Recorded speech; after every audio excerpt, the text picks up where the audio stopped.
Hola, camaradas.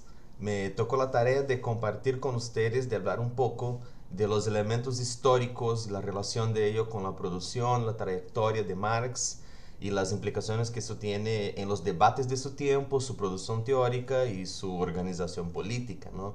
Entonces va a ser un breve recorrido para que podamos tener ahí un poco una ambientación para seguir los estudios que tenemos propuesto para el curso que vamos a hacer. Bueno, entonces seguimos, ¿no?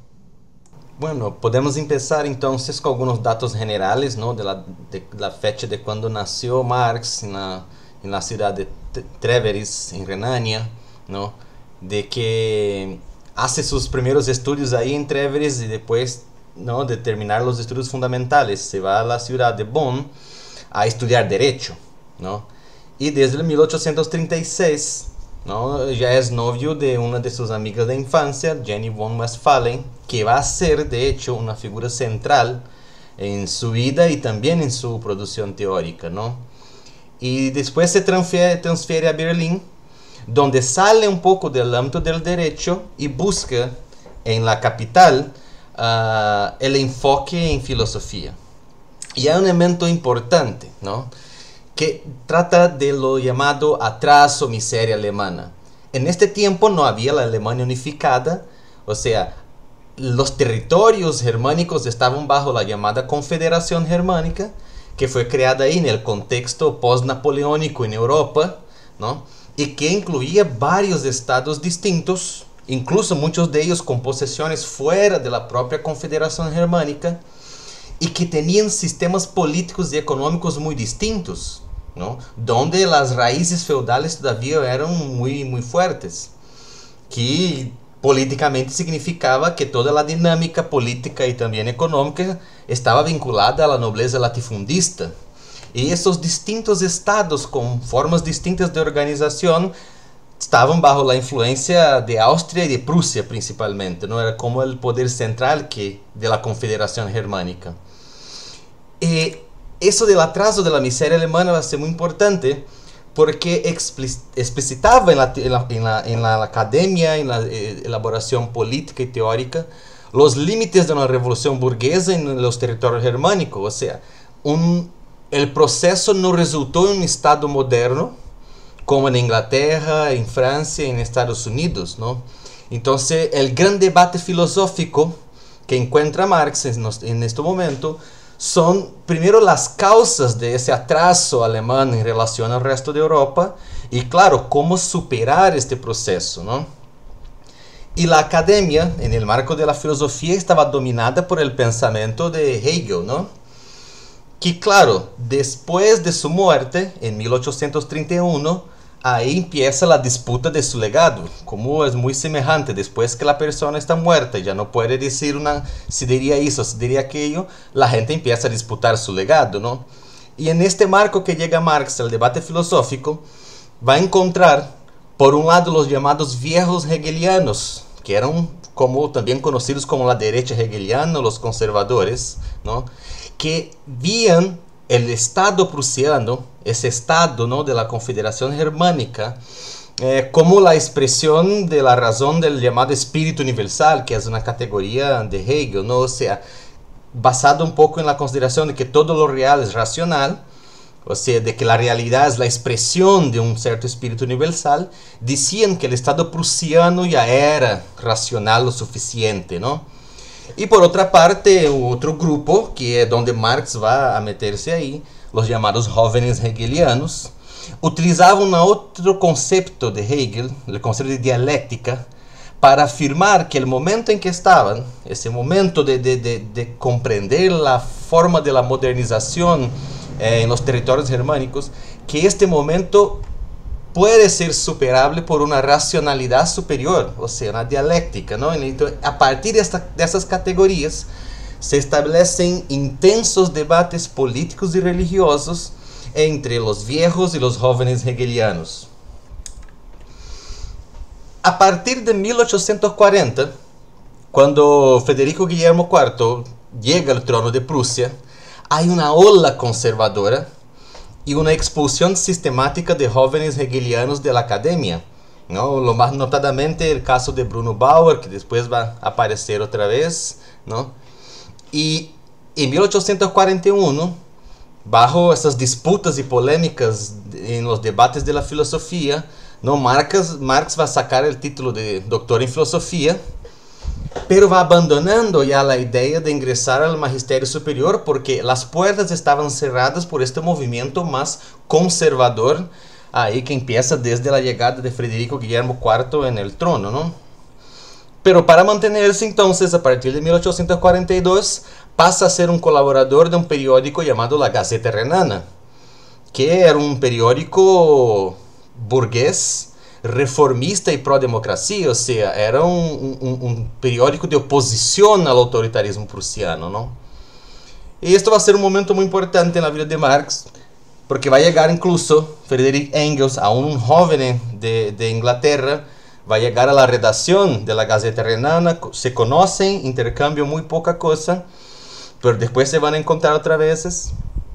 Otro hecho muy importante ahí, en este periodo de la contribución de Marx a la Gaceta Renana, va a ser la cuestión de los campesinos de Mosela. Va a sacar un artículo en que va a criticar el proceso de privatización de los bosques comunales, donde antes los campesinos podrían agarrar la leña para hacer fuego, y cómo la legislación empieza a privatizar y a criminalizar a aquellos campesinos. Entonces eso va a ser un artículo muy importante donde ya va a expresarse esa crítica a la forma jurídica y política y cómo eso expresaba de cierta forma una dominación de clase, ¿no?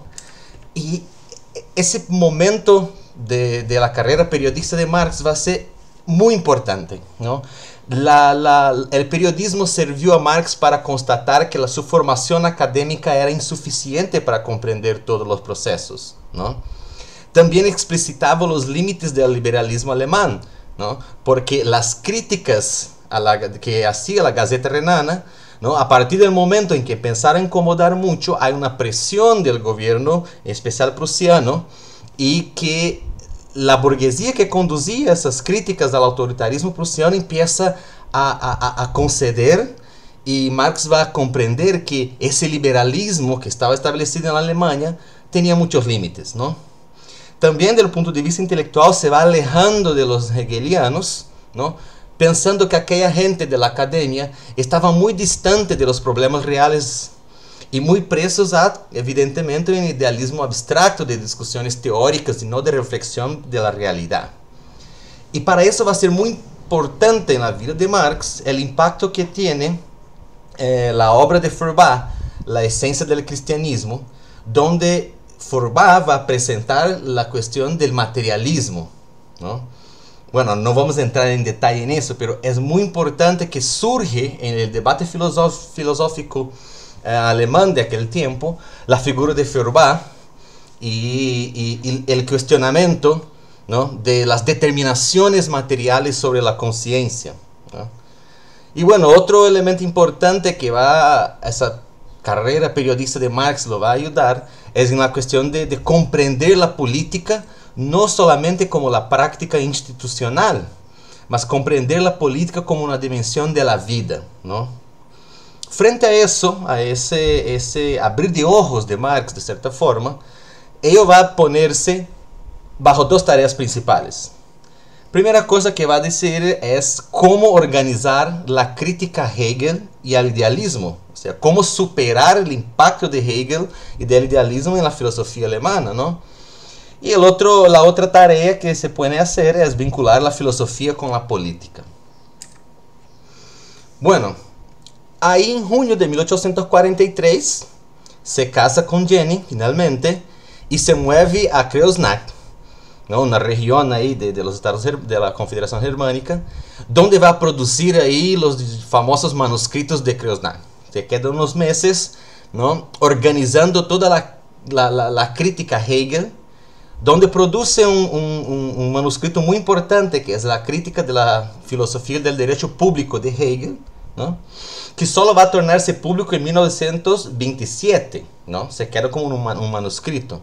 También en ese periodo se va a poner a estudiar los pensadores políticos y la historia de la Revolución Francesa. Se enamora de los procesos históricos franceses, o sea, la expresión máxima de la llamada Revolución Burguesa, ¿no? Y también se mueve a Francia, donde va a buscar realizar aquel gran sueño de vincular filosofía con política. Y va, en 1844, crear los anales franco-alemanes, o sea, los periódicos que juntarían, ¿no?, el pensamiento social, histórico francés con la filosofía alemana, ¿no? Ese es el proyecto. Y bueno, y ahí hay tres publicaciones dentro de los anales franco-alemanes que son muy importantes para comprender esa trayectoria, ¿no? Uno va a ser los apuntes para una crítica a la economía política, ¿no? O sea, aquel joven que va a visitar las instalaciones de la Gaceta Renana, Friedrich Engels, publica en los anales franco-alemanes elementos para empezar a criticar la economía política. Hasta aquí Marx estaba muy enfocado en las cuestiones filosóficas históricas y Engels va a presentar esa perspectiva de mirar también lo que se llama la economía política. Otro punto muy importante en ese periodo va a ser la publicación del texto sobre la cuestión judía, ¿no? Y claro, la crítica a la filosofía del derecho de Hegel, que no es lo mismo de lo manuscrito de 1927, sino que la crítica a la filosofía del derecho de Hegel también va a ser muy importante, que va a apuntar algunas cosas. Rápidamente solo voy a poner de forma muy concisa un poco de dos de las obras de Marx en ese periodo. Uno que es sobre la cuestión judía, ¿no? Porque era un debate dentro de los jóvenes hegelianos, ¿no? La crítica a un conjunto de leyes que restringían los derechos políticos de los judíos en la Confederación Germánica, ¿no? Entonces, los hegelianos decían, como Bruno Bauer, que había sido expulso, ¿no?, de la academia durante la ola conservadora, ¿no? Los judíos debían abandonar su religión, ¿no? Porque luchar por un Estado laico, ¿no?, prescinde en esa perspectiva de librarse de la propia religión. Entonces decía de cierta forma Bruno Bauer que la cuestión judía es una cuestión religiosa. Si queremos un Estado laico, hay que superar la religión, ¿no? Ya Marx va a decir que la emancipación política, o sea, lo que le fornece el Estado, ¿no?, no es la misma cosa que la emancipación humana. Las bases del Estado burgués no permiten una igualdad verdadera de ningún grupo, los judíos o cualquier otro. O sea, el Estado puede dar emancipación política y al mismo tiempo negar la emancipación concreta y humana de algún grupo. Entonces, para Marx, la cuestión judía es una cuestión política, ¿no? O sea, va a ser muy importante esta obra de Marx en decir la política como un elemento central, ¿no? Y la otra obra, que va a ser la crítica a la filosofía del derecho de Hegel, ¿no? Marx va a decir que si queremos superar la miseria alemana, el atraso alemán, ¿no?, ya tenemos lo que él llama las armas de la crítica, o sea, ya tenemos el materialismo. El materialismo permite hacer la crítica a la religión, o sea, el materialismo permite decir que son los seres humanos que crían los dioses y no al revés. Pero no basta una arma para hacer la crítica. Es necesario lo que Marx va a llamar de la crítica de las armas, o sea, de una crítica que también incorpore las formas de luchar por el cambio, ¿no? O sea, de vincular la práctica con la teoría, ¿no? O sea, la filosofía ha avanzado y eso es importante, pero más que la filosofía, la práctica política necesita ser incorporada si queremos superar la miseria alemana y así por adelante, ¿no? Bueno, además en esta obra va a decir que no son los intereses alemanes de que está hablando, sino que son intereses que son universales. O sea, si queremos emancipar la filosofía, ella tiene que ser para allá de Alemania, ¿no? Porque para hacer eso, para dar a la filosofía su característica universal, dependemos de un sujeto universal. Y en este momento Marx va a apuntar la idea del proletariado, de la clase trabajadora o de la clase obrera, como se dice en castellano, ¿no? O sea, hay un sujeto universal cuyas aspiraciones son ejemplo de un proyecto de universalidad humana, ¿no? Entonces, en esta obra Marx va a dejar claro que el proletariado avanza con la filosofía, o sea, hay que tener una concepción filosófica de que la emancipación que necesitamos es universal, es humana, y no de un grupo u otro, ¿no? Y que esta filosofía al mismo tiempo solo avanza, solo da un paso adelante con el proletariado, la clase trabajadora. Entonces aquí está muy evidente que va a surgir la idea más consolidada de la praxis, de la vinculación entre el pensamiento, la filosofía, la teorización y la práctica política.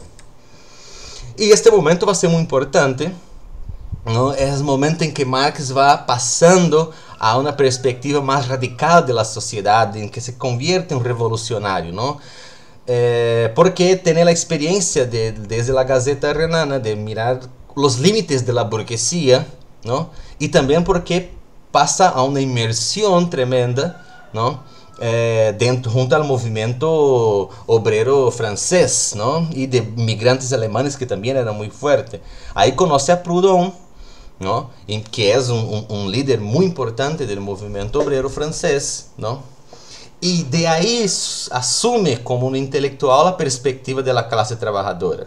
O sea, sabe de su posición de intelectual y vincula que los intereses de la emancipación universal que están ahí puestos en los intereses de la clase trabajadora son también sus intereses, ¿no? Y para comprender el Estado, que pasa a ser ahí un objeto de estudio y de preocupación de Marx, es necesario comprender la sociedad civil, ¿no?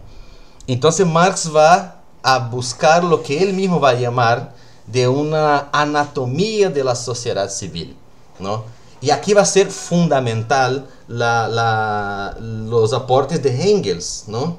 Que va a decir, si queremos comprender la sociedad civil, hay que estudiar la economía política y hacer una crítica a la economía política, ¿no? Y Marx va a utilizar, ¿no? Va a adentrarse fuertemente al estudio de la economía política con ese intuito que ya decía Engels, la necesidad de criticar la economía política y articulando también con seguimiento a muchos estudios de filosofía, ¿no? De ese periodo van a salir los famosos manuscritos de París, o los manuscritos económicos filosóficos, ¿no? Que solo van a tornarse públicos en 1932, pero es donde están ya varios componentes que a lo largo de la trayectoria de Marx se van amadurecendo, pero aquí ya aparecen las reflexiones de Marx de comprender que el ser humano como un ser práctico y social, del trabajo como la objetivación primaria de la autorrealización humana, o sea, la importancia del trabajo para hacernos humanos. También aquí ya están los componentes de cómo la esencia humana es histórica, es basada en estructuras históricas, ¿no? Aquí aparecen las relaciones entre la propiedad privada y la alienación, ¿no? La idea de un comunismo no como el fin de la historia, sino que como el fin de la infancia de la humanidad. O sea que superada las condicionantes de alienación, ahí sí el género humano se puede realizarse por completo, ¿no? Entonces también ese elemento de la emancipación humana como conciencia del género humano, ¿no? Entonces va a ser muy importante ese periodo en que Marx ahora ya tiene el arcabouço de la crítica de la filosofía, ya tiene reflexiones respecto de la historia francesa, se mete a comprender la economía y la crítica a la economía política y de eso va sacando su gran síntesis. Esos manuscritos son muy importantes, muy densos también, pero muy importantes, ¿no? Y bueno, después de ese periodo que están ahí sistematizados en el manuscrito, va a publicar La Sagrada Familia junto con ahí ya su parceiro Engels, ¿no? Es una crítica feroz a lo que los jóvenes hegelianos idealistas se transformaron, ¿no? De eso de estar distante de la realidad concreta, ¿no? Bueno, va después... baja mucha presión de Prusia, que empieza una persecución tremenda a todos los periódicos críticos y todos sus contribuyentes, ¿no? Una presión de Prusia sobre el gobierno francés, ¿no? Marx va al exilio en Bruselas, donde se queda ahí como 3 años, ¿no? Y antes de irse pasa por una serie de viajes junto con Engels por toda Inglaterra, haciendo una serie de intercambios con organizaciones de trabajadores, ¿no? Bueno, pero en este exilio en Bruselas va a formular sus famosas tesis sobre Feuerbach, ¿no? Que se torna público en 1888, Engels lo torna público después, y que va a adicionar al materialismo de Feuerbach lo componente histórico. O sea, Marx no está criticando somente los idealistas, pasa a ser una crítica al materialismo de Feuerbach, ¿no? O sea, el materialismo tiene que tener un componente histórico, ¿no? También va a ser en este periodo que va a publicar ahí la ideología alemana, que también, importante tener en cuenta, solo sale público en 1932, ¿no? Que ahí donde están todas las bases de lo que se podría llamar de una teoría social y también del propio método de investigación que iban a ser refinados después, pero ahí ya es muy importante esta obra, ¿no? Y pasa también a escribir muchas cartas y artículos con crítica al llamado comunismo igualitario que tenía sus representantes en varias partes de Europa y al llamado socialismo verdadero de Krieg. O sea, empieza también una crítica a las formulaciones políticas que buscaban superar la orden del capital. Y bueno, y se establece ahí en 1847, ¿no? Y ya aún en exilio, una gran polémica con Proudhon, ¿no? Que bueno, Proudhon va a publicar una obra llamada La filosofía de la miseria, y como respuesta Marx va a publicar La miseria de la filosofía, que lo publica en francés, ¿no? O sea, es una respuesta directa por varios motivos, porque está escrito en francés y porque está en el título, ¿no? Una respuesta a la filosofía de miseria, ¿no? Bueno, es tal vez uno de los escritos más ácidos de Marx, donde ejercita toda su ironía, ¿no? Porque estaba combatiendo el pensamiento de Proudhon, que tenía una influencia mucho más allá de Francia, ¿no? O sea, es de ahí donde Marx va a hablar de la necesidad de historizar las categorías económicas. O sea, la génesis, el desarrollo y contradicciones de las categorías que nosotros utilizamos para hacer la reflexión económica. Aquí apuntan sus estudios de Smith y Ricardo, ¿no? Y la necesidad de la crítica a la economía política. O sea, la economía política es una expresión del pensamiento burgués. Lo que necesitamos no es de economía política, es de una crítica a la economía política. Incluso nosotros en la izquierda confundimos mucho, ¿no? Hablamos muchas veces de que necesitamos estudiar economía política, pero lo que necesitamos estudiar es la crítica a la economía política, ¿no? Bueno, también va a enfocar mucho en esta obra, desconstruyendo la perspectiva económica de Proudhon, la teoría del valor trabajo, las propias definiciones de riqueza que hace Proudhon, ¿no? Y la importancia entre la teoría y la acción política. O sea, eso expresa que Marx quería hacer este embate con Proudhon porque eso tenía consecuencias políticas y organizativas, ¿no? Entonces esa es una obra bastante importante en la trayectoria de Marx. Y aquí un breve paréntesis solo para explicar un pequeño proceso que desde la de 1815, o sea, desde la restauración europea después de Napoleón, muchos de los liberales y demócratas o los sectores burgueses estaban en el exilio y se organizaban de distintas formas, ¿no? Y principalmente a partir de las revoluciones liberales del 1830, que empieza en Francia y va por toda Europa, se amplían los números de exilados justamente porque hay una represión muy fuerte.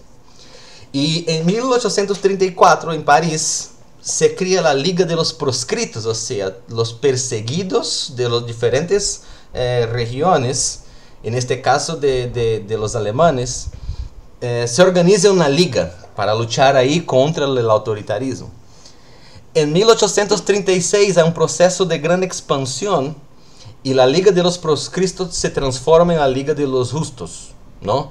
Hay peleas, hay expansión, hay contradicciones, pero se cambia el nombre, ¿no? Y la Liga de los Justos en 1847, ya mucho tiempo después, ¿no?, empiezan a organizar su congreso, uno de sus congresos, y en enero del 47 se suman ahí a la Liga de los Justos Marx y Engels, ¿no?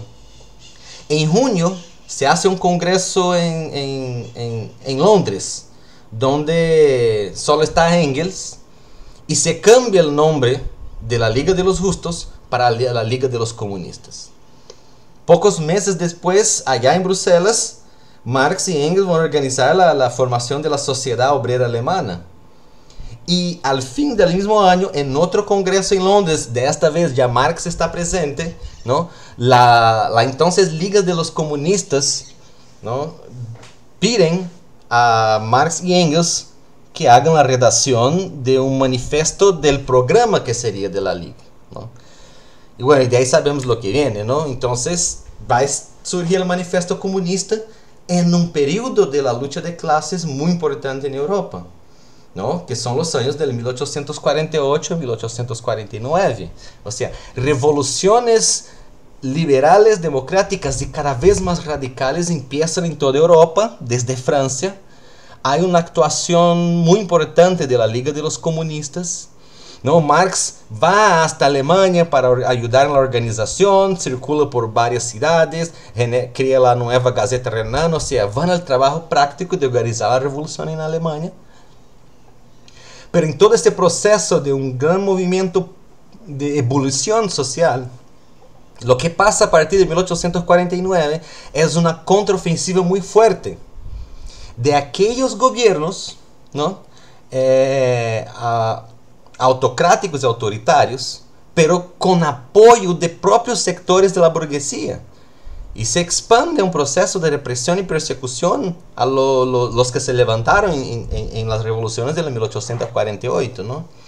Bueno, Marx va hasta París, regresa de Alemania porque ahí las condiciones están peorando, la persecución, sigue a París. París está en estado de sitio, hay un proceso muy complejo en París, de ahí sigue a Londres, y de Londres va a estar exiliado hasta sus últimos días. O sea, después de este movimiento de lucha política muy fuerte, de organizar la clase y la contraofensiva, se exilia en Londres y se queda ahí hasta los últimos días, ¿no? En los primeros años del exilio en Inglaterra, Marx va a dedicarse a hacer como un balance y una evaluación crítica de lo que fue la derrota entonces del movimiento obrero en aquel tiempo. ¿Por qué no triunfaron las revoluciones de 1848, ¿no? Y va a llegar a la conclusión que la burguesía llegó a un límite de su potencial revolucionario. O sea, la burguesía que quería hacer el cambio, cuando este cambio se radicaliza, es la primera a juntarse a la oligarquía para defender sus intereses. Y va a decir más, va a decir, tanto en la teoría como en la política, la burguesía ya no más busca enfrentar el sistema, sino que trata de justificarlo. Entonces hace una crítica muy fuerte, por ejemplo, en el marco de la economía política. O sea, los economistas políticos burgueses no querían cambiar nada, solo querían justificar la explotación. Y lo mismo en la política, en las formas políticas de que quería la burguesía. O sea, somado a eso también, la derrota del movimiento obrero tenía que ver con la falta de una experiencia organizativa. O sea, hubo límites en la construcción de unidad y de alianzas a nivel internacional, porque no había experiencias concretas de organización de la clase en aquello, ¿no? Estas grandes reflexiones de Marx van a estar más o menos condensadas ahí en lo que va a publicar como las luchas de clase en Francia, ¿no? Entonces también hay un balance bastante interesante. Y en 1851 va a publicar, ya trabajando de periodista en una serie de artículos que escribe ahí para Estados Unidos, el 18 de Brumario de Luis Bonaparte, que es como un gran proceso de análisis de coyuntura. O sea, esa es una obra muy interesante porque Marx va a comprender cómo fue que del proceso de lucha radical y revolucionaria resulta en la restauración del imperio en Francia. ¿Por qué es un retroceso tan grande, no? Bueno, y para comprender eso, Marx va a mirar a la estructura de clases de Francia para explicar ese proceso. Entonces también es un ejercicio de análisis de coyuntura basado en un método muy concreto de mirar la composición social. Es una obra también muy importante. Bueno, y una serie de conflictos, rupturas, van a resultar en la disolución de la Liga de los Comunistas en 1852. O sea, la forma organizativa que tenía la Liga de los Comunistas no resiste a la derrota histórica del movimiento obrero de los hechos de 1848, ¿no? Bueno, está ya ahí en Londres y va a hacer el estudio sistemático de la economía política. O sea, de lo que tenía siempre pendiente de meterse a estudiar la economía política. Y va a ser un asiduo frecuentador ahí del British Museum. Y va a vincular la actividad de periodista con una intensa colaboración con Engels, ¿no? O sea, va a también tener ese estudio permanente de la coyuntura. Y a partir de las crisis económicas que se establecen a partir del 1857, ¿no? Empieza a comprender la crisis como constituyente del capitalismo mismo, ¿no? Y bueno, entonces este componente de las crisis serían esenciales para retomar la organización de la clase trabajadora, ¿no? En 1859 va a publicar, ¿no? Va a tener la contribución a la crítica a la economía política, que tiene un prefacio muy conocido que siempre leemos por ahí, ¿no? Y va a consolidar lo que él va a llamar considerar una crítica. Y eso es muy importante para el pensamiento de Marx, ¿no? De qué habla cuando habla de una crítica a la economía política, ¿no? Que la crítica es extirpar de un determinado análisis todos los elementos que no son científicos. O sea, es hacer un choque de coherencia de los conceptos y categorías y sacar todo lo que no tiene nada de ciencia.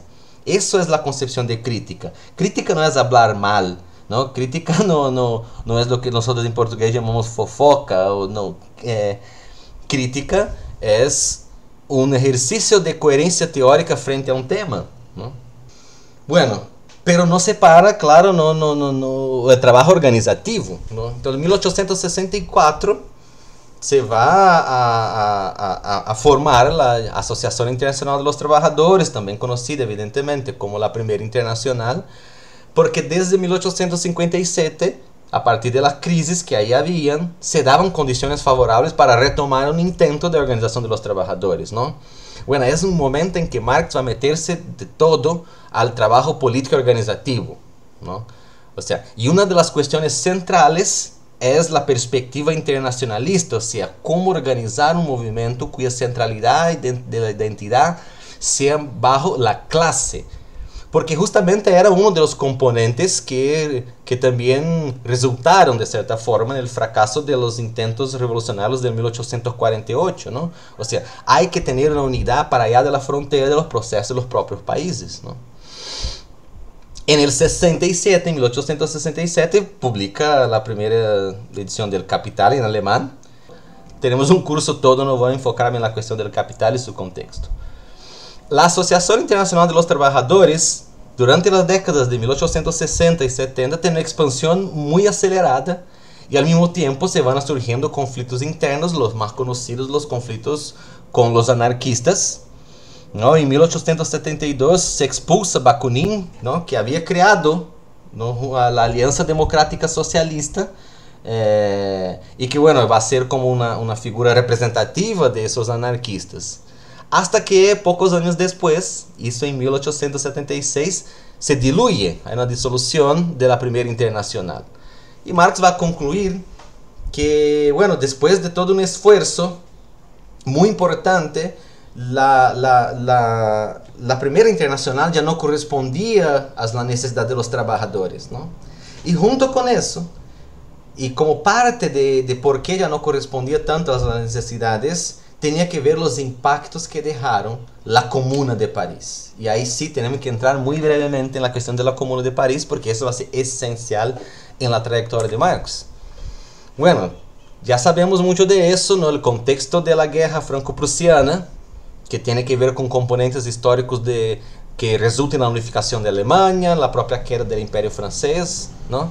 Bueno, pero en 1870, ¿no?, Cuando lo ejército de Prusia toma París prácticamente, la cerca París y todo, el gobierno de Thiers, que era un ex miembro de los gobiernos del imperio, va a proponer un acuerdo de paz muy submiso a los prusianos, y los trabajadores de París van a levantarse y van a rechazar la propuesta de un acuerdo de paz que era como una entrega completa a los ejércitos prusianos. O sea, pero eso en el marco de todo la miseria y desigualdad que había resultado en Francia y Prusia en esta guerra, ¿no?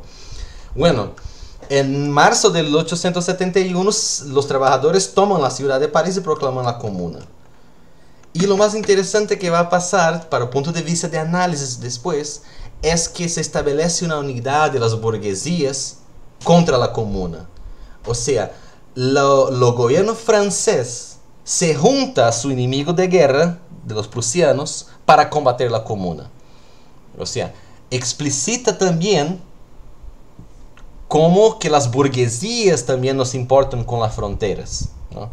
Entonces, estaban peleando Francia y Prusia, se juntan contra la comuna. Es como si surgiera un enemigo mayor que unificara a esos otros, ¿no?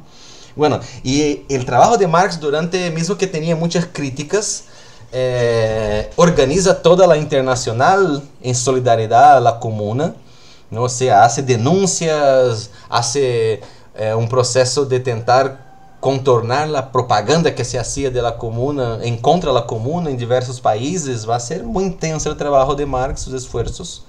Y empieza a hacer muchos discursos y reflexiones dentro de la internacional, ¿no? Sobre el Estado, democracia directa, el rol de las burguesías, ¿no? Surge ahí quién es el sujeto histórico del cambio. Y dentro de esos discursos que va haciendo en todo ese trabajo de solidaridad a la comuna, posteriormente se publica algunos de esos discursos bajo el nombre de La Guerra Civil en Francia, que es una obra muy importante, ¿no? Bueno, después de eso, los últimos años, ¿no? Marx ya no siempre muy enfermo, siempre con problemas de salud, pero Marx va a meterse a estudiar otras cuestiones, ¿no? Entonces va a ponerse a estudiar las transiciones de la primera a la segunda revolución industrial, ¿no? También métese mucho a tentar comprender y estudiar las transformaciones fuera del eje euro-occidental. O sea, pone muchos estudios de Estados Unidos, hay muchas reflexiones en Rusia. Parte de eso se convierte en algunos textos, pero sobre todo en sus cartas, ¿no? Eso se queda muy claro que tenía ese enfoque de tentar estudiar otros procesos. También van a meterse a tentar comprender mejor, ¿no? No aquello que decía antes, ¿no? No solamente las armas de la crítica, pero la crítica de las armas, las formas organizativas, empieza a meterse a comprender las cuestiones del partido de masas, ¿no? Y también va a estudiar cómo hay un cierto cambio, ¿no? En el eje de la lucha de clases para Alemania. O sea, va a ser una crítica muy dura al Partido Obrero Socialdemócrata Alemán, que ahí ya estaba consolidado, ¿no? Criticando la idea de que si ustedes no tienen un programa claro, todo tipo de unidad es una conciliación, ¿no? Y bueno, hay un congreso en una ciudad de Gotha, y bueno, y ahí posteriormente se hace público lo que se tornó la crítica al programa de Gotha, que expresaba esa preocupación de Marx con el programa y cómo solo podemos tener unidad si tenemos un programa claro, ¿no? Y bueno, sigue investigando muchas cuestiones económicas, ¿no? Trabaja muchísimo en la edición francesa del Capital, haciendo revisiones. Entonces el Capital se produce y se va cualificando en distintas ediciones. En 1881 muere Jenny, que fue su compañera de toda la vida y también la principal revisora de sus escritos. O sea, Jenny tenía la capacidad de comprender los escritos de Marx y hacía siempre reflexiones y el diálogo incluso con los editores y por ahí adelante. O sea, una figura central en la vida amorosa de Marx, pero de igual también en su producción teórica. Y bueno, 2 años después muere Marx, muy enfermo, ¿no? El 14 de marzo, aún en exilio, y es enterrado junto a Jenny en el cementerio de Highgate, en Londres, ¿no? Bueno, entonces para finalizar, dejar una frase muy interesante que dice así: Si un hombre trabaja apenas para sí mismo, podrá tal vez tornar-se un ser erudito, un gran sabio o un excelente poeta. Pero nunca será un hombre completo, verdaderamente grande. Si elegir una profesión en que sea posible trabajar al máximo por la humanidad, no disfrutaremos de una alegría pobre, limitada y egoísta, sino que nuestra felicidad pertenecerá a millones de personas. Esta frase la escribió Karl Marx a los 17 años, cuando hacía una redacción en el tiempo del liceo que se intitulaba Reflexión de un joven frente a elegir una profesión. ¿No? O sea, desde los 17 años, Marx ya daba señal de una opción por la humanidad y, como podemos ver en algunos pocos y rápidos elementos, una coherencia de vida. Bueno, camaradas, entonces esos son algunos elementos, evidentemente de forma muy rápida, y hay muchas anécdotas o otras cosas que podríamos poner como enfoque de esta trayectoria, pero la idea es hacer algo que sea más superficial porque es como una introducción, ¿no? Es un acercamiento. Y bueno, ojalá tenga sido útil y ojalá sigamos estudiando y nos desafiemos a hacer un ejercicio más colectivo de mirar estos procesos. Entonces, un fuerte abrazo, gracias por el tiempo y la paciencia y certamente nos encontramos ahí en los estudios que tenemos por hacer.